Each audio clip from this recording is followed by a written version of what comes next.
नमस्कार दोस्तों, आप हमारे चैनल पे पहली बार आए हैं तो चैनल को सब्सक्राइब ज़रूर कर लीजिएगा। वीडियो अच्छी लगे तो लाइक, कमेंट, शेयर भी कर दीजिएगा। तो चलिए आज की कहानी शुरू करते हैं। 75 वर्षीय तुलसी देवी शाम को पानी लेने अपने कमरे से निकली।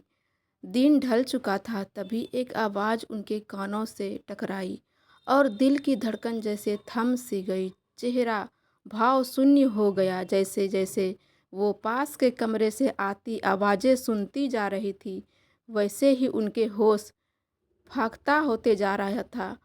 लगा जैसे किसी ने पिघला शीशा कानों में डाल दिया हो। पानी की प्यास कब गायब हो गई उन्हें याद नहीं। उनके भारी कदम अनायास ही वापस उनके कमरे की ओर मुड़ गए। उनकी आंखें पथरा सी गई, पर उसमें एक अजीब सी बेचैनी तैर रही थी। क्या हुआ तुलसी? पानी लेने गई थी ना, वापस बिना लाए क्यों आ गई? उनके पति श्यामलाल जी ने पूछा, लेकिन तुलसी देवी चुप रही, बिस्तर पर बैठ गई, बिल्कुल बेजान। उनकी खामोशी असहज करने वाली थी। अरे तुलसी, बात क्या है? तबीयत ठीक है ना? श्यामलाल जी अब चिंतित हो उठे। तुलसी जी बिल्कुल खामोश थी, बस आंखों से आंसू बहते जा रहे थे। कुछ पल बीते, फिर उन्होंने कांपती आवाज़ में कहा, मुझे नहीं जाना उस बूचड़खाने में। श्यामलाल जी सदमे में आ गए। ये तुम क्या कर रही हो? होश में तो हो? किस बूचड़खाने की बात कर रही हो? और हम क्यों जाएंगे वहाँ? तुलसी देवी ने सिर उठाया। उनकी आंखें लाल थी, जैसे सारी दुनिया का दर्द उनमें समा गया हो। कांपते होठों से उन्होंने कहा, सुधा सुधा फ़ोन पर बात कर रही थी किसी के साथ, मैंने सब सुन लिया। कहते हुए तुलसी जी ने सारी बात बताई। दरअसल पास वाला कमरा तुलसी जी और श्यामलाल जी के बेटे बहू सुधा और विकास का था। विकास उस समय घर पर नहीं था और सुधा अपनी सहेली रीना से बात कर रही थी। उनकी आवाज़ हल्की थी, पर वह घर में सन्नाटा होने के कारण बाहर तक सुनाई दे रही थी। यार रीना, तुझसे क्या छुपाऊं? दिन भर खप जाती हूँ मैं। सुबह से शाम तक एक पल की फुर्सत नहीं। पूरा दिन भाग दौड़ में निकल जाता है। बच्चों के काम, स्कूल, ट्यूशन, घर का काम और ढेर सारी जिम्मेदारियाँ। बाहर निकलने की फुर्सत किसे है? और अब तो माँ बाबूजी की तबीयत भी रोज़ बिगड़ती जा रही है। दूसरी तरफ से रीना की आवाज़ आई, समझती हूँ सुधा, लेकिन तेरे तो देवर देवरानी भी है ना, वो लोग कुछ नहीं करते? आखिर माता पिता उनके भी तो हैं। तो सुधा ने एक ठंडी सांस लेते हुए बोली, कहाँ यार, वो लोग तो बस यूं ही नहीं ले जाती, वो लोग तो बिल्कुल अच्छे इंसान नहीं हैं। अमन और अनीता उन्हें खा रखना तो दूर, मिलने तक की भी नहीं आते। जब भी बात होती है, कोई ना कोई बहाना। मैं तो अब थक गई हूँ रीना, इतने सालों से हम ही सब देख रहे हैं, क्या उनका कोई फर्ज नहीं? रीना ने तुरंत जवाब दिया, ये तो गलत बात है सुधा, हमारे यहाँ तो ऐसा नहीं होता है। मेरे सास ससुर को तीनों भाई बराबर बराबर रखते हैं। 4-4 महीने किसी को बोझ नहीं लगता, सबकी जिम्मेदारी बँट जाती है। सुधा चुप हो गई। कुछ पल बाद उसने कहा, तेरा आइडिया तो अच्छा है, सही कह रही है तू। वैसे भी अब तो महंगाई भी इतनी हो गई है कि बचत तो दूर, खर्च निकलना भी मुश्किल होने लगा है। तो फिर बात करना अपने पति से। विकास समझदार है, मान जाएगा। ये जिम्मेदारी दोनों बेटों की है, अकेले तुम्हारी क्यों? सुधा ने गहरी सांस ली। ठीक कहती है तू, आज रात को बात करूंगी उनसे। आखिर छोटे बेटे बहू के भी कुछ फर्ज हैं या नहीं? जब तुलसी जी ने ये सारी बात अपने पति श्यामलाल जी को बताई, तो उसके मन में गुस्सा, दुख और हैरानी एक साथ पनप उठे। क्या सुधा ने ऐसा कहा? मेरी बहू, बेटी जैसी सुधा ने। दिल धक से रह गया। श्यामलाल जी का यह वही बहू थी जो हर सुबह उनके लिए गर्म पानी ला कर देती थी, घुटनों पर तेल की मालिश कर देती थी, सासू माँ के लिए स्पेशल अदरक वाली चाय बनाकर लाती थी, और ससुर जी की ज़रूरत के हिसाब से बिना मिर्च मसाले का खाना। आज वही बहू उन्हें जिम्मेदारी और बोझ के तराजू पर तौल रही थी। तुलसी देवी कुछ नहीं बोली, वो ऐसी ही थी, थोड़ा कम बोलती थी, लेकिन जो महसूस करती थी उन्हें चुपचाप अपनी डायरी के पन्नों में उतार देती थी। वो पन्ने सालों से उसके मन की आवाज़ बनते आ रहे थे। वो बिस्तर पर बैठी फिर काफ़ी देर तक कुछ लिखती रही। अगली सुबह हुई तो घर में रोज़ की तरह हलचल शुरू हो गई, लेकिन हर रोज़ सुबह 5 बजे उठ जाने वाली तुलसी देवी की आंखें आज 7 बजे की नींद सी जगी। रात भर उसके मन में चल रही बातों के नींद को नज़दीक आने ही नहीं दिया था। किचन से छन छन की आवाज़ें आ रही थी, गैस की सीटी, चाय की खुशबू, सुधा और विकास की बातें और बच्चों की वही रोज़ की तकरार। देव अपने कमरे से बाहर निकला और ऊंची आवाज़ में बोला, मम्मी, ये सिया की बच्ची मेरी पढ़ाई में मुझे डिस्टर्ब करती है। खुद तो पढ़ती नहीं, बस मुझे परेशान करती रहती है। सिया तुरंत पीछे से आ धमकी, मम्मी झूठ बोल रहा है ये, मेरे बोर्ड एग्ज़ाम आने वाले हैं, मुझे ही चैन से पढ़ने नहीं देता। दोनों बहन भाई की बातों में गर्मी बढ़ने लगी थी। सुधा ने बीच में टोकते हुए कहा, बस करो तुम दोनों, सुबह सुबह शुरू हो जाते हो। ये घर है, कोई कुश्ती का अखाड़ा नहीं। फिर वो विकास की तरफ मुड़ी, जो अखबार पढ़ रहा था। सुनिए, मुझे आपसे कुछ ज़रूरी बात करनी है। विकास ने अखबार नीचे रखा। क्या हुआ? सुधा ने कहा, मैं सोच रही थी क्यों ना माँ बाबूजी को अमन और अनीता के पास भेज दें। विकास एक पल के लिए चुप रह गया, फिर आंखें उनकी ओर उठाई। क्या? सुधा ने कहा, अब देखिए ना, 3 कमरों का घर है, बच्चों की पढ़ाई बढ़ रही है। देव और सिया दोनों को अगर अलग कमरा चाहिए, माँ बाबूजी को वहाँ भेज देंगे तो घर की थोड़ा खुला रहेगा और बच्चों को भी स्पेशल स्पेस मिलेगा। सिया की बातों सिया की तो बोर्ड की परीक्षा है। विकास का चेहरा एक पल में सख्त हो गया। सुधा, कैसी बातें कर रही है तू? सुधा झल्ला गई। मैं बिल्कुल ठीक कह रही हूँ, इतने साल हो गए हैं, कभी अमन ने कहा कि माँ बाबूजी को उसके पास भेज दो? 2 साल पहले दोनों एक बार गए थे उनके घर, 1 महीना भी नहीं रह पाए वे लोग। 1 महीने से पहले ही वापस भेज दिया था। विकास अब उठ खड़ा हुआ, उनकी आवाज़ में थोड़ा सा गुस्सा था। मेरी बात कान खोलकर सुन लो सुधा, मैं माँ बाबूजी को कहीं नहीं भेजने वाला हूँ। तुम नाश्ता बनाओ, मैं नहा कर आता हूँ। सुधा कुछ पल खड़ी रही, जैसे उम्मीद अभी बाकी हो, लेकिन वो नहाने चला गया। उसके जाते ही सुधा ने थाली जोर से सिंक में पटक डाली। बच्चों की बहस अब थम चुकी थी। कुछ देर बाद देव अपने कॉलेज के लिए निकल गया और सिया स्कूल की वैन में चढ़ गई। सुधा चुपचाप रसोई में नाश्ते की प्लेट रख रही थी।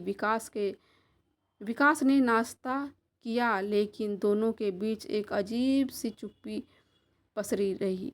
विकास ने सुधा से कुछ भी बहस का कोई जिक्र नहीं किया, पर सुधा का चेहरा साफ बता रहा था कि बात वही अटकी हुई है और वो अब कोई समझौता नहीं करने वाली। उनका मन उखड़ा हुआ था। विकास, आखिर मेरी बात समझते क्यों नहीं? क्यों हर बार वही बात दोहराते हैं? मन ही मन वो बड़बड़ाती जा रही थी। देवर का अच्छा खासा बिजनेस है, खुद की गाड़ी, बड़ा घर, नौकर भी है, फिर भी माँ बाबूजी सिर्फ हमारे ही घर क्यों? वो सोचती रही, अगर वो रख ले तो हमें भी थोड़ी राहत मिल जाएगी, लेकिन नहीं। विकास को तो आदर्श बेटे का सर्टिफिकेट चाहिए। रात हुई, घर में सामान्य चहल पहल लौट आई थी। विकास ऑफिस से लौटा तो सुधा ने ठंडे स्वर में कहा, मुझे 10,000 चाहिए। विकास चौंका, इतने पैसे किस लिए? मेरी चचेरी बहन सीमा की शादी है अगले महीने, भूल गए क्या? बच्चों के लिए कपड़े लाने हैं, खुद के लिए भी कुछ लेना है, घर वालों की नज़रों में भी कुछ तो इज्जत रखनी है। सुधा ने कहा, लेकिन विकास परेशान हो गया। सुधा, तुम भी तो जानती हो, महीने के आखिर दिन चल रहे हैं, अभी 1 रुपया निकला भी मुश्किल से है। माँ की दवाइयाँ परसों लाना था और बाबूजी को 1-2 दिन में हड्डियों के डॉक्टर के पास लेकर जाना है। अभी तो ये सब देख ले, फिर शादी के खर्चों की बात करेंगे। सुधा का चेहरा तमतमा उठा। बस यही सुनना बाकी था? तुम्हें तो माँ बाबूजी के सिवा कुछ दिखता ही नहीं। हम तो जैसे तुम्हारे लिए कुछ है ही नहीं। कितनी बार कहा, अगर उन्हें अमन के पास भेज दो तो सारी परेशानी हल हो जाएगी। उनके पास पैसे की कमी थोड़े हैं, थोड़ा सा खर्च कर देंगे तो क्या बिगड़ जाएगा। हमारे तो अपने खर्चे भी नहीं निकल रहे। सिया की फीस, देव की पढ़ाई, आगे तो ये सब और बढ़ेगा। एक काम करो ना, अगर नौकरी से गुजारा नहीं होता तो कोई बिजनेस शुरू कर लो। बिजनेस चलाने आसान नहीं है सुधा। इतने पैसे आ रहे हैं ना, उससे भी हाथ धो बैठेंगे और क्या पता 1-2 महीने में प्रमोशन मिल जाए, फिर सारी तकलीफ़ें दूर हो जाएगी। हाँ हाँ, मिल गया तुम्हें प्रमोशन और हो गई तुम्हारी तकलीफ़ें दूर। पिछले 3 सालों से यही सब कुछ सुनती आ रही हूँ। तभी सिया कमरे में आई। पापा, कल मुझे कंप्यूटर कोर्स की फ़ीस जमा करनी है। पहले ही 1 महीना लेट हो गया। प्लीज़ अब तो करवा दो। विकास ने सिर पकड़ लिया। अरे सिया, कहाँ से लाऊं इतने पैसे? घर के खर्चे में भी ही सब निकल जाता है। माँ बाबूजी की दवाइयाँ, डॉक्टर, अब तुम्हारी फीस भी। मैं तो एक ही आदमी हूँ, कितना संभालूंगा? सिया का चेहरा उतर गया। सुधा का गुस्सा अब उफान पर था। हाँ, बस यही करो, माँ बाबूजी का रोना रोते रहो। हम तो जैसे तुम्हारे कुछ लगते ही नहीं। अगर उन्हें अमन के पास भेज दो तो आधा बोझ खुद ब खुद हल हो जाएगा। विकास ने गुस्से में देखा। सुधा, ये कोई तरीका है बात करने का? तो क्या करूँ? सुधा बोली। हर बार एक ही कहानी, माँ के लिए दवा, बाबूजी के लिए डॉक्टर और हमारी ज़रूरतें, बच्चों की पढ़ाई। मेरी भी तो कोई ज़िंदगी है। विकास, क्या मैं सिर्फ सेवा के लिए बनी हूँ? बताओ विकास। विकास चुप हो गया। उनकी आंखों में एक अजीब सी बेचैनी थी। सुधा की बातें उसके मन में चुभ रही थी। सच तो यह है, वो मन ही मन सोचने लगा कि मैं कितना खींचूं घर का खर्चा, मेरे ही कंधों पर तो है। अमन तो जैसे सब भूल ही गया है। क्या वो इतना बेपरवाह हो गया है कि अपने माँ बाप भी नहीं दिखते? उनका दिल भारी हो चला। अगली सुबह का उजाला घर में फैल चुका था, लेकिन विकास के मन में अभी भी रात की उलझनें बरकरार थी। कुछ सोचकर विकास ने जेब से फ़ोन निकाला और अमन का नंबर डायल किया। फ़ोन की घंटी बजी, 1 बार, 2 बार और फिर अमन की आवाज़ आई। हाँ भैया, सब ठीक है। विकास ने जबरन हल्की मुस्कान चेहरे पर आई। सब ठीक है अमन, तुम बताओ कैसा चल रहा है कामकाज? बस भैया, वही भाग दौड़। आजकल थोड़ा और बिजी हूँ, एक प्रोजेक्ट हाथ में है। अच्छा अच्छा। विकास कुछ पल चुप रहा, फिर बात तो मोड़ कर अमन, दरअसल माँ बाबूजी की बात करनी थी। सुधा पास में खड़ी थी, चाय का प्याला थामे हर शब्द को ध्यान से सुन रही थी, लेकिन फ़ोन की दूसरी तरफ चुप्पी छा रही थी। फिर विकास ने स्वर स्वर को सामान्य रखते हुए कहा, माँ कई बार तुम्हारा नाम लेती रहती है। बाबूजी भी कहते रहते हैं कि अमन की आवाज़ सुने कितने दिन हो गए हैं। और देखो ना, सुधा के मायके में शादी है, हमें जाना पड़ेगा। ऐसे में अगर तुम उन्हें अपने पास रख लो तो उन्हें भी अच्छा लगेगा। तुम्हारा घर भी बड़ा है, खुला है, तो थोड़ा बदलाव भी हो जाएगा उनके लिए। अमन ने बात सुनी पर जवाब थोड़ा सोच कर दिया। भैया देखो, मैं तो बिल्कुल मना नहीं कर रहा, लेकिन बात यह है कि हमारा नौकर राजू गांव गया है। अकेले अनीता से तो देखभाल नहीं हो पाएगी। माँ बाबूजी की दवा, खाना पीना सब कुछ टाइम पर चाहिए होता है। विकास ने कुछ कहना चाहा, लेकिन अमन ने बात पूरी की। बस 3-4 दिन की बात है भैया। राजू जब गांव से वापस आ जाएगा तब आप माँ बाबूजी को हमारे घर लेकर आ जाना। मैं उन्हें लेने नहीं आ पाऊँगा भैया, बिजनेस में इतना टाइम ही नहीं मिल रहा। तो ठीक है, मुझे बता देना, मैं छोड़ आऊँगा माँ बाबूजी को। हाँ भैया, वही ठीक रहेगा। फिर मैं निकलता हूँ, एक क्लाइंट का कॉल है। और फ़ोन कट गया। फ़ोन कटते हुए सुधा कमरे में आई चेहरे पर एक संतुष्टि थी, जैसे कोई इंतजार खत्म हुआ हो। क्या कहा अमन ने? उसने पूछा। अभी नौकर नहीं है उसके पास, 3-4 दिन में आ जाएगा तो वो माँ बाबूजी को रख लेगा, विकास ने जवाब दिया। सुधा के चेहरे पर एक मुस्कान तैर गई। देखा विकास, मैंने कहा था ना अमन मान जाएगा। उधर सिया और देव पास के कमरे में बैठे सुन रहे थे। देव ने हवा में हाथ उछालते हुए कहा, यस, अब मिलेगा मुझे पूरा कमरा। सिया ने हंसते हुए उसका मुंह दबाया। चुप कर पागल, कोई सुन लेगा। फिर रुककर सिया ने दीवार पर टिके अपने टाइम टेबल की तरह देखा और मुस्कुराते हुए बोली, अब तो मैं अच्छे से पढ़ पाऊंगी। दादू दादी के कमरे जाने के बाद शांति से पूरा ध्यान लगाकर मैं पढ़ाई करूंगी, और जब तक वो वापस आएंगे तब तक मेरे बोर्ड एग्ज़ाम भी निपट चुके होंगे। देव बेफिक्री से हंसा। और अब न कोई टीवी कम आवाज़ में देखने की पाबंदी, न कोई जल्दी सोने का झंझट। दोनों बच्चे हंसते बतियाते कमरे से बाहर निकले। तभी एकाएक उनकी माँ सुधा की आवाज़ उनके कानों से टकराई। वो विकास से बात कर रही थी। जब तुम माँ बाबूजी को अमन के घर छोड़कर जाओगे तो दोबारा उन्हें वापस लाने का नाम मत लेना। इतने साल हमने उनकी हर जिम्मेदारी उठाई है, अब बारी उनकी है। अमन और अनीता को ही ये रखने देना। सिया और देव ठिठक गए। दोनों ने एक दूसरे की ओर देखा, जैसे कोई बिजली का झटका लगा हो। हमेशा के लिए दादू दादी हमेशा के लिए वहीं रहेंगे? देव ने फुसफुसाते हुए कहा। उनकी आंखें हैरानी से फैली थी। सिया का चेहरा मुरझा गया। लेकिन दादू दादी को तो वहाँ बिल्कुल अच्छा नहीं लगता, उनका मन नहीं लगेगा वहाँ। मुझे याद है पिछली बार जब गए थे तो मुझसे कहा था उन्होंने कि दिल घबरा जाता है, वहाँ सब कुछ अजीब लगता है। अब दोनों बच्चों के चेहरे की चमक कहीं गायब हो चुकी थी। दादू दादी के बारे में सोचकर उनका दिल बैठा जा रहा था। उधर विकास माँ बाबूजी के कमरे की ओर बढ़ा। उनका मन पर जैसे कोई भारी पत्थर रखा महसूस हो रहा है। उसे पता था कि ये बात माँ बाबूजी को चुभेगी, लेकिन वो भी मजबूर था। अंदर से तुलसी देवी की खांसी की आवाज़ आ रही थी। उसने दरवाज़ा खटखटाया। श्यामलाल जी बोले, आ जा बेटा, दरवाज़ा खुला है। विकास ने कमरे में दाखिल होते ही रोज़ की तरह मुस्कुराने की कोशिश की। पहले कुछ औपचारिकता बातें की। माँ, तबीयत कैसी है? दवाइयाँ समय पर ले रही है ना? तुलसी देवी ने हल्का सा सिर हिलाया। हाँ बेटा, सब ठीक है। विकास ने एक गहरी सांस ली। उनका गला सूख कर रहा था, लेकिन बात तो टालना अब मुमकिन नहीं था। माँ बाबूजी, मैं अमन से बात कर रहा था। वो चाहता है कि आप दोनों कुछ दिन उनके साथ रहें।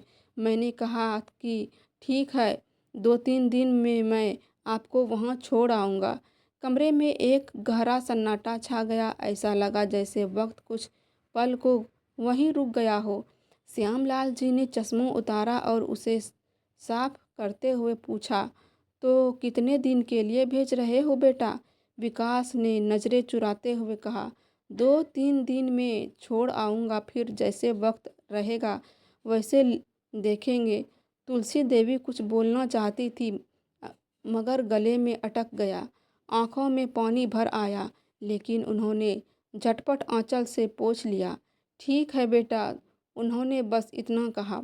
विकास ने जबरन एक फीकी मुस्कान ओढ़ी और बोला, आप लोग चिंता मत करो, अमन के घर आराम रहेगा और नौकर भी है वहाँ। लेकिन दोनों बुजुर्ग चुप थे। विकास को उनकी खामोशी असहज कर रही थी। आखिरकार वो उठा और धीरे से बोला, मैं थोड़ा काम निपटा लूँ, फिर आता हूँ, और कमरे से बाहर निकल गया। तुलसी देवी और श्यामलाल जी के मन में तूफान था, लेकिन चेहरा बिल्कुल शांत। शायद यही उम्र का हुनर होता है। भीतर बेशक सब जल रहा हो, पर चेहरे की खामोशी से आभास तक नहीं होता। वो सब कुछ देर तक उस जगह को देखते रहे जहां दीवार पर एक तस्वीर टंगी थी, एक पुरानी पारिवारिक फ़ोटो। दोनों बेटे मुस्कुराते हुए दाएं बाएं खड़े थे। बहुएं एक दूसरे से सटी खड़ी थी और वो दोनों बुजुर्ग बीच में। अब वही तस्वीर उन्हें अजनबी लग रही थी। थोड़ी देर बाद श्यामलाल जी ने धीमे स्वर में कहा, तुलसी, गहरी गलती किसी की नहीं है श्याम, शायद वक्त ही ऐसा आ गया है। बच्चों की भी अपनी मजबूरी है। उसी शाम सुधा ने माँ बाबूजी की पसंद का खाना बनाया। तुलसी देवी को पसंद थी मूंग की दाल और बाजरे की रोटी, और श्यामलाल जी के लिए आलू गोभी की सूखी सब्जी और खीर। जैसे वैसे तो सुधा हमेशा अपनी पसंद का ख्याल रखती थी, लेकिन आज उनका ध्यान कुछ ज़्यादा ही था। शायद मन ही मन उसे लग रहा था कि अमन के घर जाने के बाद उन्हें ये सब शायद ना मिले। सुधा का स्वभाव बुरा नहीं था, लेकिन वक्त और परिस्थितियों ने उसे थोड़ा स्वार्थी बना दिया था। अनीता के स्वभाव से ही वो काफ़ी हद तक वाकिफ़ थी, इसलिए सुधा ने सोचा था कि जब तक वे दोनों यहाँ हैं उनकी पसंद का ही बनाएगी खाना। जब तुलसी देवी और श्यामलाल जी खाना खाने बैठे तो उनकी पसंदीदा चीज़ें देखकर उनके मन में एक अजीब सा विचार रौंधा। जैसे बकरे को हलाल करने से पहले अच्छे से खिलाया पिलाया जाता है, क्या हमारे साथ भी कुछ ऐसा ही हो रहा है? श्यामलाल जी ने खाना देखा और पूछ बैठे, सुधा बेटी, इतना कुछ क्यों बनाया? सुधा ने हल्के से मुस्कुराते हुए कहा, बस बाबूजी, मन हुआ आप खाइए ना, मैंने आपके लिए खास बनाया है। लेकिन उनकी मुस्कान में एक अजीब सा अपराध बोध था, जो वो छुपाने की कोशिश कर रही थी। अगले 2 दिन जैसे हवा के झोंके में उड़ गए। सुधा ने माँ बाबूजी का सामान पैक करना शुरू कर दिया। आखिरकार वो दिन आ गया जब तुलसी देवी और श्यामलाल जी को अपने छोटे बेटे अमन के घर जाना था। सुबह की धूप आंगन में पसरी थी। घर के भीतर हलचल थी। आंगन के एक कोने में माँ बाबूजी के बैग रख दिए गए थे। बस थोड़ा सा सामान बाकी था जो सुधा अभी उनके कमरे से लाने वाली थी। टैक्सी थोड़ी ही देर में आने वाली थी। विकास ने टैक्सी वाले को फ़ोन लगाया, लेकिन वो बोला, भाई साहब, अभी थोड़ी देर लग रही है, टैक्सी रास्ते में ख़राब हो गई है, रिपेयर करवा कर ला रहा हूँ। आंगन में आकर बैठे तुलसी देवी और श्यामलाल जी की आंखें बार बार उनके बेटे की ओर देख रही थी, शायद इंतजार कर रही थी किसी और फैसले का। उधर सिया फिर एक बार अपनी माँ के पास आकर गिड़गिड़ाई, मम्मी, मेरी कोचिंग सेंटर की फीस प्लीज़ कुछ कीजिए ना। सुधा ने अपनी बेटी को देखा, आंखें भर आई। बेटा, अभी टाइम नहीं है, पापा से बात कर लेना। बस इतना कहकर वह तेजी से माँ बाबूजी के कमरे की ओर बढ़ गई।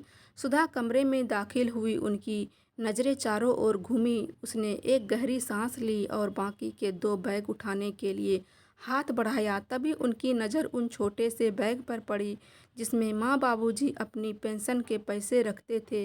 वो ठिठकी, 2 दिन पहले ही तो उनकी पेंशन आई थी, पैसे तो उसमें पड़े होंगे, उसने मन ही मन सोचा। और अभी सिया रो रही थी कोचिंग की फीस के लिए, ले लूँ क्या? मन में विचार रौंधा, वहाँ अमन के घर माँ बाबूजी को पैसों की क्या ज़रूरत पड़ेगी? उसने चारों ओर देखा, कोई नहीं था। उसका माथा पसीने से तर था। हे भगवान, माफ़ कर देना, मुझे मालूम है ये पाप है, लेकिन आप तो सब जानते हो, बच्चों की पढ़ाई का सवाल है। उनकी उंगलियां कांप रही थी, लेकिन उसने बैग की जिप खोली। तभी बैग से कुछ फिसला और ज़मीन पर गिर पड़ा। तुलसी देवी की डायरी थी और वो अपने आप बीच में से खुल गई, और एक पन्ना सुधा की आंखों के सामने था। उनकी नज़र उस पर ठहर गई। उस पन्ने पर लिखा था, मेरे जीवन के वो मुश्किल पल। पढ़ते ही सुधा चेहरे पर सवाल तैरने लगे। ये क्या है? वो बुदबुदाई। उसने डायरी को उठाया, पलटा, देखा, लिखावट माँ जी की थी, पर यह डायरी तो उसने कभी देखी ही नहीं थी। उनकी असली डायरी तो भूरे रंग की थी, वही जिसमें वो अक्सर सिरहाने रखती थी, जिसमें वो कभी भजन लिखा करती थी तो कभी जो भी जी में आए वो। तो ये दूसरी है, ये तो मैंने कभी देखी ही नहीं। सुधा का मन डायरी को बंद करने को कह रहा था, किसी की निजी बातें पढ़नी तो नहीं चाहिए, उसने सोचा, लेकिन उसकी आंखें उस शब्दों पर अटक गई। मन उलझन और जिज्ञासा के बीच झूल रहा था। माँ जी के जीवन में ऐसे कौन से अनुभव हैं जिसका जिक्र में इसमें किया गया है? उसने सोचा। उसका गला सूखने लगा। कमरे में सन्नाटा था। सिर्फ आंगन से सिया और देव की धीमी धीमी बातें सुनाई दे रही थी। उसने धीरे से पन्ना पलटा और जैसे ही उसकी नज़र अगले शब्दों पर पड़ी, उसका दिल धक से रह गया। तारीख थी 2 साल पहले की। आज हमें अपने छोटे बेटे अमन के घर आए 1 हफ्ता हो चला है। शुरू शुरू में सब कुछ कितना सुंदर था। अनीता ने हमारा पूरा ख्याल रखा, हमारी सेहत के हिसाब से सब कुछ वही बनवाती। अमन भी बच्चों को लेकर रोज़ कमरे में आता, हंसता, बतियाता, हमारी पसंद नापसंद के बारे में अनीता को बताता। नौकर राजू को सख्त ही हिदायत दी थी कि माँ बाबूजी की हर ज़रूरत की पूरी हो। राजू इतना फुर्तीला था, हम कुछ करते तो और वो दौड़कर काम कर देता। टेलीविज़न पर कभी मेरी कथा का प्रवचन का समय होता तो फट से चला देता। इतना अच्छा लगता था वहाँ। एक सुकून सा उभर आया था दिल में। लेकिन ये सब बस 1 हफ्ते तक ही चला। अब सब बदल गया। अमन का आना पहले कम हुआ, फिर बंद हो गया। बुलाते तो खींच कर जवाब देता, कुछ ज़रूरी काम है माँ, कुछ कहना हो तो अनीता को बता दो। लेकिन अनीता भी अब उससे सरोकार नहीं रहती थी। 3 वक्त का खाना हमारे पास पहुंच जाता। कभी वो खुद लाती, कभी राजू के हाथ भिजवाती, लेकिन उनकी आंखों में वो गर्मजोशी गायब थी जो पहले थी। उसमें हमें जो कमरा दिया था वो मेहमानों का था, घर से थोड़ा कटा हुआ। हाँ, हम अनचाहे मेहमान ही बन गए थे वहाँ। अब हम किसी ज़रूरत के लिए आवाज़ उठ लगाते तो राजू भी सुनकर अनसुना कर देता। उनका भी क्या कसूर, वो तो देख रहा था। जब मालकिन को ही माँ बाप की फिक्र नहीं, उल्टे उनकी आवाज़ सुनकर भी चिढ़ते हैं, तो उसे क्या ज़रूरत थी हमारा ख्याल रखने की। पढ़ते पढ़ते सुधा का मन अपराध बोध और हैरानी के बीच झूलने लगा। हर शब्द जैसे उनके मन के किसी कोने को कुरेद रहा था। वो आगे पढ़ने लगी, तभी बाहर से आवाज़ आई, सुधा, माँ बाबूजी की दवाई का समय हो गया है, पानी लाना तो। जी जी अभी लाई, सुधा ने जवाब दिया और दौड़कर पानी ले आई। जब सुधा पानी लेकर उनके पास गई तो उनके ध्यान से अपने सास ससुर की ओर देखा। दोनों के चेहरे की झुर्रियाँ आज कुछ ज़्यादा ही गहरा गई थी। उनके भावहीन चेहरे के भीतर छुपे भाव शायद वह आज पढ़ पा रही थी। फिर विकास ने कहा, सुधा, सब सामान ले आई न तू? तो सुधा बोली, नहीं, वो बस 1-2 बैग पड़े हैं, मैं अभी लेकर आती हूँ। कहकर वह वापस अंदर आई। लेकिन डायरी में आगे क्या लिखा है जानने की जिज्ञासा ने उसे फिर से डायरी उठाने पर मजबूर कर दिया। आगे लिखा था, यूँ तो बहू मुझे रसोई में जाने नहीं देती थी, लेकिन पानी मांगने पर भी कोई पानी देने नहीं आता था तो मैं ही रसोई में जाकर पानी ले आती थी। फलों और मिठाइयों से फ्रिज भरा पड़ा रहता था, लेकिन मजाल है कि बहू हम तक कुछ पहुँचने दे। यहाँ तक कि नौकर भी छुप छुपा कर खा जाता था, लेकिन हमें तरसा तरसा कर रखा जाता था। हाँ, शाम को नौकर आकर दूध का गिलास ज़रूर दे जाता था, लेकिन उस दूध में भी आधे से ज़्यादा पानी मिला होता था। देखकर ही दूध पीने की इच्छा खत्म हो जाती। एक मेरी बहू सुधा, जो सौंफ इलायची डालकर इतना स्वादिष्ट दूध लेकर आती थी हमारे लिए, और कहाँ ये पतला पानी जैसा दूध। भूख ना ही होती तो सुधा बहू ज़बरदस्ती रोटी देकर जाती। खाना खाएंगे तभी तो दवा खा पाएंगे। उनकी प्यार भरी बातें सुनकर ही भूख लगने लगती थी। खाना खाने के बाद फल काट कर देना कभी भूलती थी? भूल क्या वो कभी नहीं भूलती थी। एक दिन दवाइयाँ ख़त्म हो गई तो मैंने अनीता को कई बार आवाज़ दी मेरी दवा मंगवा दो, लेकिन वो नहीं आई। आखिरकार मैंने पोते को बुलाया, बेटा मम्मी घर पर नहीं है क्या? मैंने पूछा। मासूम बच्चे ने जो जवाब दिया वो मेरे दिल में खंजर की तरह उतर गया। दादी, मम्मी कहती है कि आप और दादू सारा दिन उनका सिर खपा देते हैं। वो अभी अपने कमरे में है, लेकिन कह रही थी कि आपकी बातें सुन सुनकर थक गई है। मासूमियत से उसने बस सब बता दिया। फिर बोला, आप क्यों इतना तंग करते हैं मेरे मम्मी पापा को? सुनकर जैसे मेरा कलेजा कई टुकड़ों में बट गया। हैरान रह गई। हम दोनों और फटी आंखों से एक दूसरे को देखते ही रह गए। उस छोटे से बच्चे को भी इतना कुछ सिखा दिया था कि उन लोगों ने पोता तो अपनी बात कहकर निकल गया। इधर विकास के पिताजी मुझसे बोले, वो तो बच्चा है तुलसी, अपनी माँ से जो सुनेगा तोते की तरह बोल देगा। और वैसे भी हमारा अपना बेटा ही जब हमारी सेवा को बोझ समझते, हमसे पीछा छुड़ाने का सोचते, हमसे दूर भागे तो फिर उनकी पत्नी को क्या परवाह होगी हमारी। अब मैंने मन ही मन ठान लिया कि अब और नहीं। विकास का फ़ोन अक्सर आता रहता था हाल चाल पूछने, लेकिन मैंने उसे कभी नहीं बताया कि हम यहाँ कितनी परेशानी में हैं। मन नहीं चाहता था कि उसे परेशान करे, पर अब मेरा सब्र टूट चुका था। मैंने सोच लिया, अगर बार विकास का फ़ोन लगाएगा तो मैं उसे कहूँगी कि हमें यहाँ से ले जा। लेकिन अगले दिन कुछ ऐसा हुआ जिसे देखकर यकीन करना मुश्किल हो गया। सुबह सुबह अनीता खुद हमारे कमरे में आई। उसके हाथ में दूध का गिलास था। लीजिए बाबूजी, माँ जी, उसने कहा, दूध पी लीजिए। मैंने गिलास की ओर देखा और मेरी आंखें हैरानी से फैल गई। दूध पर मलाई थी, गाढ़ा साफ, बिना पानी मिला हुआ। इतने दिन बाद ऐसा दूध पीकर मुझे अपनी आंखों पर भरोसा नहीं हुआ। अनीता गिलास रखकर चली गई। मैं और विकास के बाबूजी चुप थे। तभी बाहर पोतों की आवाज़ आई। वो दोनों खेल रहे थे। खेलते खेलते बड़े ने छोटे से कहा, अरे आज मम्मी ने राजू काका को खूब डांटा। क्यों डांटा? छोटे ने हैरानी से पूछा। अरे वो रसोई का दरवाज़ा खुला छोड़ गए थे, बिल्ली अंदर घुस आई थी। सच्ची? छोटे से आंखें फैलाकर कहा। हाँ, बड़ा हंसते हुए बोला। अच्छा हुआ, वरना हमें वो दूध पीना पड़ता। बिल्ली ने तो सारा दूध जूठा कर दिया। अरे फिर तो मज़ा आ गया। छोटा चहक उठा और दोनों एक दूसरे को ताली मारने लगे और उनकी हंसी कमरे तक गूंज रही थी। मुझे समझते देर न लगी कि आज ये मेहरबानी क्यों। वो दूध जो बिल्ली ने जूठा कर दिया था वो हमें परोसा गया था।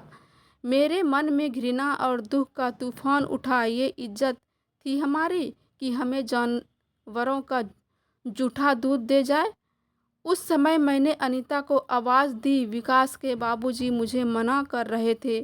तुलसी, रहने दे, बस 2-4 दिन की बात है। विकास का फ़ोन आएगा और हम यहाँ से चले जाएंगे। क्या ज़रूरत है अब कुछ कहने की, लेकिन मेरे लिए ये बर्दाश्त की हद से बाहर था। मेरा मन चीख रहा था। ये सिर्फ दूध की बात नहीं थी, ये उस तिरस्कार की बात थी जो हर पल झेल रहे थे। मैंने फिर से आवाज़ दी, अनीता, अनीता बहू।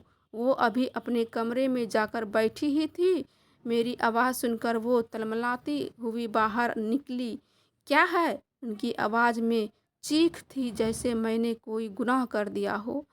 क्यों सारा दिन मेरे नाम की माला जपते रहते हैं आप? आपको कोई काम नहीं है, लेकिन मुझे तो है। मैं हैरान थी। एक तो चोरी, ऊपर से सीना जोरी। उनका लहजा मेरे दिल को और चुभ गया, लेकिन मैंने गुस्से को पी लिया। धीरे सीधे सीधे कोई इल्ज़ाम लगाने की बजाय मैंने शांति से कहा, बेटी आज हमारा दूध पीने का मन नहीं है। ये दूध का गिलास तुम बच्चों को दे दो। मेरी बात सुनकर अनीता का चेहरा एक पल को सख्त हो गया। शायद उसे अंदाजा था कि उसे कुछ पता चल गया है, लेकिन वो कुछ बोली नहीं। अनीता गुस्से से बोली, नहीं नहीं, बच्चे नहीं पिएंगे ये दूध। अभी उनका दूध पीने का टाइम नहीं हुआ है। मैंने उनकी आंखों में देखा, उनका गुस्सा मुझे और भड़का रहा था। अरे तो क्या हुआ? बढ़ता शरीर है, दूध तो फ़ायदा ही रहे देगा। और फिर मैंने बाहर खेल रहे पोतों को आवाज़ दी, अरे बेटा इधर आओ। दोनों बच्चे दौड़ते हुए कमरे में आ गए। उनकी आंखें उत्साह से चमक रही थी। मैंने बड़े पोते की ओर गिलास बढ़ाया, ये लो बेटा, ये दूध पी लो, तुम्हारी दादी का आज पीने का मन नहीं है। मेरी बात पूरी ही नहीं हुई थी कि अनीता ने अंगारे जैसी आंखों से मेरी ओर देखा। मैंने कहा ना, नहीं पिएंगे वो। उनकी आवाज़ में अब खींच के साथ साथ एक अजीब सा डर था। मैंने उनकी आंखों में झांका और धीरे से कहा, क्यों?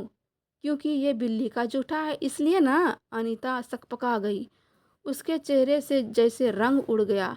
नहीं नहीं, तो उसने हकलाते हुए कहा, लेकिन उनकी आंखें उसकी झूठ को बयां कर रही थी। तो फिर पीने दो बच्चों को ये दूध, मैंने शांत लेकिन दृढ़ स्वर में कहा। मेरी बात सुनकर अनीता का चेहरा लाल हो गया। वो एकदम से मेरी ओर बढ़ी और पूरी ताकत के साथ मेरे हाथ से गिलास छीन ली। अगले ही पल उसने गिलास जमीन पर दे मारा। कमरे में दूध बिखर गया और कांच के टुकड़े फर्श पर फैल गया।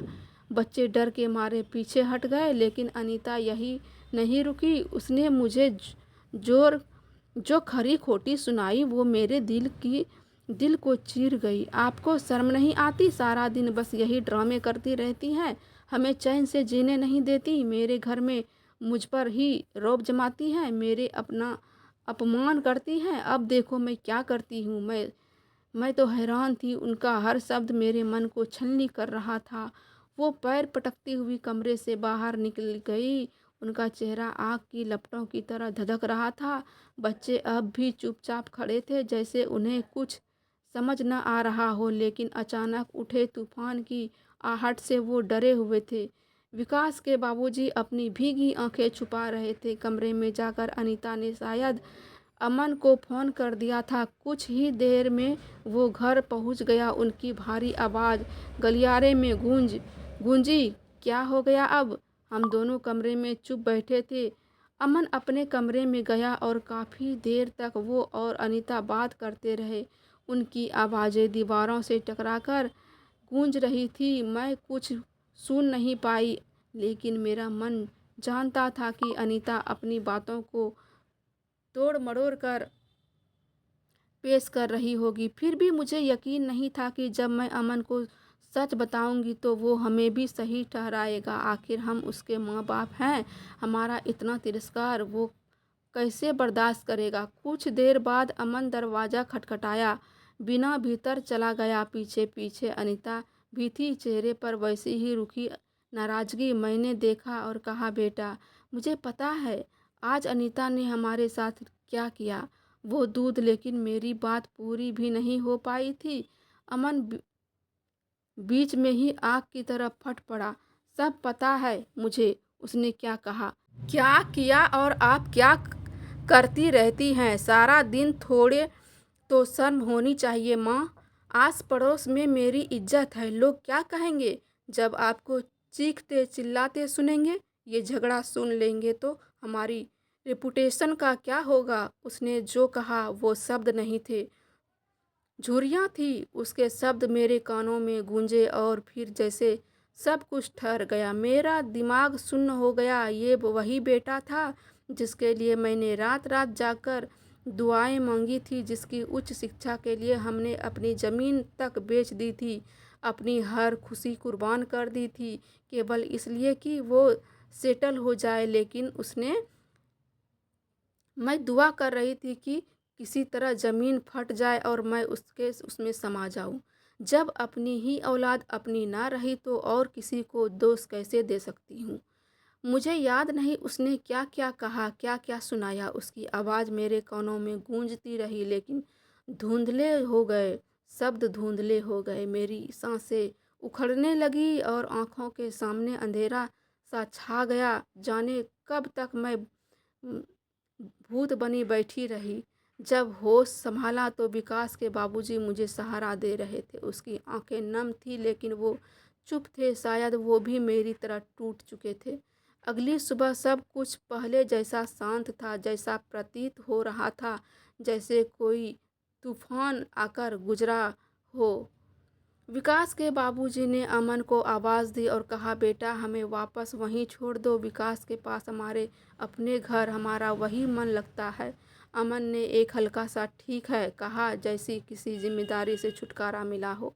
पीछे से अनीता अभी सुन ही रही थी कि उसके चेहरे पर भी राहत छा गई, जैसे किसी भारी बोझ से मुक्ति मिली हो। वो पहली और आखिरी बार था जब हम उस घर में आ गए थे, और सच कहूँ उसके बाद कभी इच्छा नहीं हुई वहाँ वापस जाने की। और दुआ है भगवान भी दोबारा वहाँ जाने की नौबत न लाए। विकास और सुधा को हमने इस बारे में कुछ नहीं बताया। अगर उन्हें पता चलता कि उसके छोटे भाई ने हमारे साथ क्या किया तो उन्हें कितना दुख होता। हमने अपने दुख को मन में दफन कर दिया। मैंने सोचा अगर दुख हल्का करना है तो डायरी ही सही है। ये पन्ने मेरा दर्द सुन लेते हैं और कभी जवाब में कुछ नहीं कहते। सुधा की उंगलियां कांप रही थी। डायरी का वह पन्ना जो उसने अब तक पढ़ा था पूरी तरह भीग चुका था। स्याही कुछ जगहों पर फैल चुकी थी। उसने गहरी सांस ली और अगले पन्ने पलटने लगी। 3 दिन पहले की तारीख थी। आज मैंने अपनी बहू सुधा के मुंह से कुछ ऐसा सुना जिसे सुनकर मेरी आत्मा कांप गई। वो हमें यहाँ से भेजने की बात कर रही थी। मैं जानती हूँ ये उसका गुस्सा नहीं था, ये उसकी मजबूरी थी जो शब्दों की शक्ल लेकर बाहर निकल आई। लेकिन उस शब्द एक पल ने मुझे भीतर से तोड़ दिया। आज विकास ने भी बातों बातों में कह दिया, माँ अब आप लोग अमन के पास चले जाइए। और मैं समझ गई फैसला हो चुका है। मैं नहीं जानती कि हम वहाँ अनीता और अमन की बेरुखी को, अनीता की तीखी बातों को, उस उपेक्षा को कैसे सहन करेंगे। लेकिन जो भगवान को मंजूर। विकास और सुधा की भी अपनी मजबूरियां हैं। मेरा विकास कितना प्यारा बच्चा है। अपनी हर परेशानी को वो खुद अपने कंधों पर ले लेता है, लेकिन किसी और को तकलीफ नहीं होने देता। और मेरी सुधा ऐसी बहू जो नसीब वालों को मिलती है। ना जाने कौन से पुण्य किए थे पिछले जन्म में जो सुधा हमारी बहू बनकर आई। जानती हूँ उनकी ज़िंदगी आसान नहीं है। बच्चों की पढ़ाई, घर का खर्चा, हमारी दवाइयाँ, डॉक्टर की फीस का खर्चा और पूरा घर वो सब अकेले संभालती है। कभी कभी सारी परेशानियों से उसका मन भारी हो जाता है, लेकिन वो फिर भी हमें प्यार देती है। मैं बस दुआ करती हूँ कि मेरे विकास और सुधा, मेरी सिया, मेरा देव सब हमेशा हंसते रहे। अगर हमारे जाने से उनका बोझ हल्का होगा तो हम चले जाएंगे। बस इतना चाहती हूँ कि भगवान मेरे बच्चों को हमेशा खुश रखे, उन्हें सारी परेशानियों से उबार दे। एक माँ का आशीर्वाद है। सुधा की आंखें जैसे रुक गई थी, उसका गला भरा हुआ था। वो कुर्सी पर बैठ गई थी, हाथों से चेहरा ढक लिया। उसके भीतर सवाल गूंज रहे थे, क्या अपने सुख के लिए माँ बाप का त्याग वाजिब है? क्या वो सच में बोझ बन गए हैं या हम ही संवेदनशील हो गए हैं? हाँ, उनके इलाज का खर्चा भारी था। हाँ, कभी कभी बच्चों के लिए बहुत कुछ चाहकर भी नहीं कर पाती थी, लेकिन उनकी सेवा करके जो आशीर्वाद मिलता था, उस आशीर्वाद से जो सुकून मेरे दिल को मिलता था, क्या उस सुकून का कोई मूल्य हो सकता है? इधर बाहर आंगन में खड़े देव और सिया चुप थे। ना मुस्कान थी, ना शरारत, सिर्फ एक गहरी निगाह थी जो दादा दादी के उस चेहरे को पढ़ रही थी जिसमें लाचारी, थकान और मौन की तकलीफ उतर आई थी। टैक्सी बाहर खड़ी थी, सामान रखा जा चुका था। विकास बाहर निकल आया था। सुधा को आवाज़ दी, सुधा आ जाओ, टैक्सी आ गई है।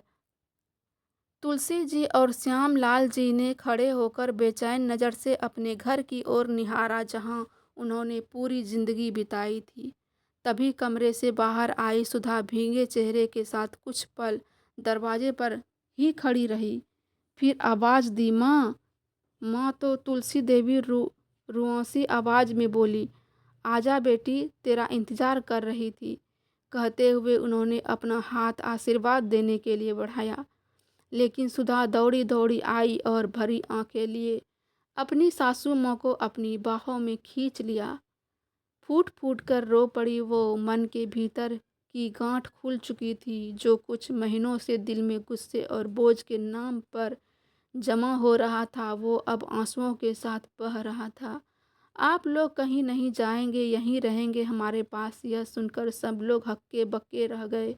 वे सुधा जो जारो जार रोते देख हैरान थे। विकास के चौंक कर पूछा, सुधा तुम तो क्यों, क्या कह रही हो? आखिर हो क्या गया? और अब टैक्सी भी आ गई है। तो सुधा अपने सास ससुर का हाथ थामते हुए हिचकिचाते हुए बोली, मैंने कहा ना, मैं इन्हें कहीं नहीं जाने दूंगी। पैसों की तंगी है तो मैं घर पर सिलाई का काम शुरू कर दूंगी, लेकिन इनका साथ नहीं छोड़ूंगी। आप लोग अंदर चलिए। देव सिया, सारा सामान वापस अंदर ले जाओ। यह बातें सुनकर जहाँ विकास का मन प्रसन्न हो गया, तो दोनों बच्चे भी खुश हो चुके थे। फिर दादा दादी की ओर दौड़े और लिपट गए। इधर तुलसी देवी और श्याम लाल जी की आंखों से भी सावन के बादल बरस रहे थे। किसी को समझ नहीं आ रहा था कि सुधा के हृदय परिवर्तन का कारण क्या था, लेकिन इतना जरूर समझ पा रहे थे कि कुछ न कुछ तो जरूर हुआ है। विकास कुछ कहने ही वाला था कि उनका फ़ोन बजा। वो चुपचाप उठा।